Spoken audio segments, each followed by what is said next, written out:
bonjour, j'espère que vous avez passé un excellent vendredi. Ici c'est Pigrosol, alias Pierre-Emmanuel. Aujourd'hui je vais vous parler de comment garder l'enthousiasme. Je vais vous parler des techniques, des petits trucs que j'utilise pour garder le focus. Si cette 26e vidéo de mon défi vous intéresse, restez en ligne.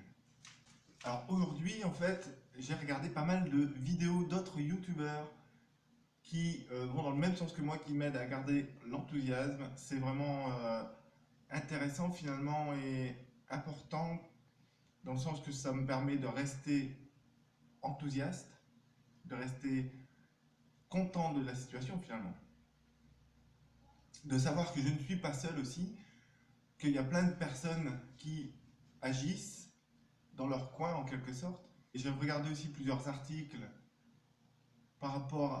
qui sont en rapport indirect avec mes propres projets, et ça fait plaisir de voir qu'on n'est pas seul finalement. Finalement, il y a plein de personnes comme ça qui lancent leurs petits projets, leurs petits concepts, leur mini-révolution en quelque sorte. Et bah, moi j'ai la mienne aussi, du coup, hop, le changement de la société, du monde va se faire comme ça en fait. Ça va pas être une grosse révolution, ça va être plein de petites révolutions, révoltes, réadaptations sociales qui vont être mis en place quoi, un peu partout.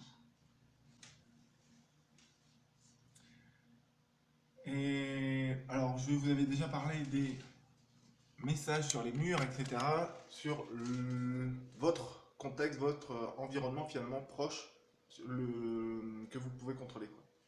Donc, par exemple, oh,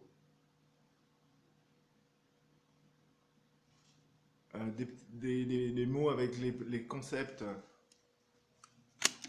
les principes, les valeurs qui vous sont chères, pour vraiment, en quelque sorte, contaminer votre esprit, votre mental des valeurs que vous voulez, quoi. Parce que si vous ne le faites pas, de toute manière, cette attention, elle va être utilisée à autre chose. Et notamment par le marketing ou par les commerciaux. Par les publicités, dans les films, etc.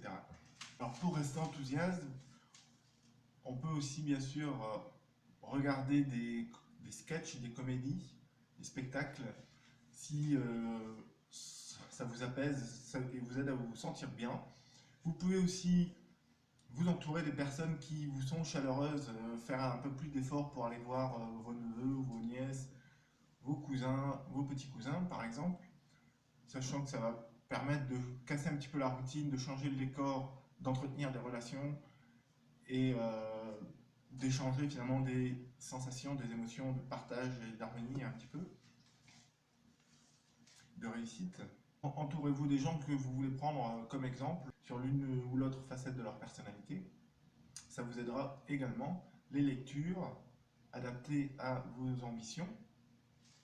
Faites des recherches sur ce que vous voulez faire vous en fait, pour trouver ce qui existe en rapport déjà.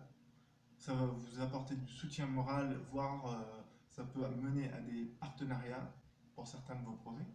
Par rapport un petit peu aux mini-révolutions, j'ai fait aussi aujourd'hui une vidéo dans la chaîne. J'ai réfléchi et je me suis dit, dans la playlist lexique, justement sur le mot révolution. Je vous invite à la regarder également. Alors je prévois pour la semaine entrante de reprendre la lecture du livre La semaine de 4 heures de Timothy Ferriss.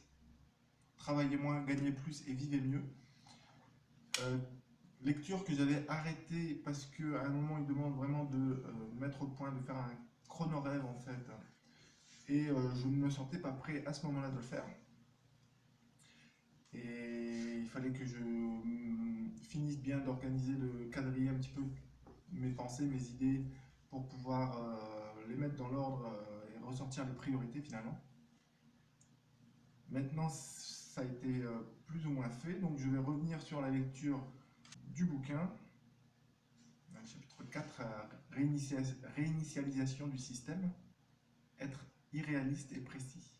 Voudriez-vous me dire, je vous prie, quel chemin je dois prendre? Tout dépend où vous voulez aller, dit le chat. Cela m'est égal, dit Alice. Dans ce cas, peu importe le chemin, répondit le chat, de Lewis Carroll. Et l'homme raisonnable s'adapte au monde. L'homme déraisonnable s'obstine à essayer d'adapter le monde à lui-même. Tout progrès dépend donc de l'homme déraisonnable. De Georges Bernard Shaw. Donc voilà une petite introduction qui annonce un petit peu le ton du chapitre. C'est vraiment d'aller chercher finalement tout ce que l'on pense impossible au fond de nous pour le faire ressurgir et lui donner une chance finalement.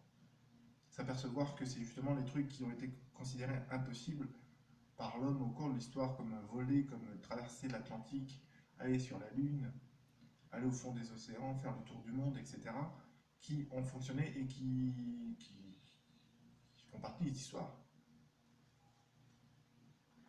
Bien que ce ne soit pas le but de faire partie de l'histoire, mais de réaliser sa mission finalement. Sa mission de vie, ce que l'on ressent comme notre mission de vie. Ce qui nous met particulièrement bien, ce qui nous fait sentir complet. Donc voilà, c'est ça mon défi aussi, à un autre niveau. Et on se rend compte que pour la personne qui veut tenter l'expérience, se rend compte rapidement que c'est de l'ouvrage, énormément d'ouvrage. Voilà. Je vous remercie pour l'attention que vous m'avez prêtée durant ces quelques minutes pour regarder ma vidéo. Si la vidéo vous a plu, vous pouvez cliquer sous le pouce bleu en dessous de la vidéo. Pensez aussi aux questions, aux commentaires qui vous viendraient suite à l'écoute de cette vidéo. Il me reste à vous souhaiter un merveilleux vendredi soir. Reposez-vous bien, passez un bon week-end. Ici c'est Pigrosol alias Pierre-Emmanuel. Passez une bonne soirée, à demain. Désolé, comme vous l'avez constaté, il y a des petits soucis au niveau du cadrage, du focus de la caméra. Ça n'a pas sorti du tout comme c'était prévu. Vous m'excusez. J'ai malheureusement plus le temps là de refaire les prises.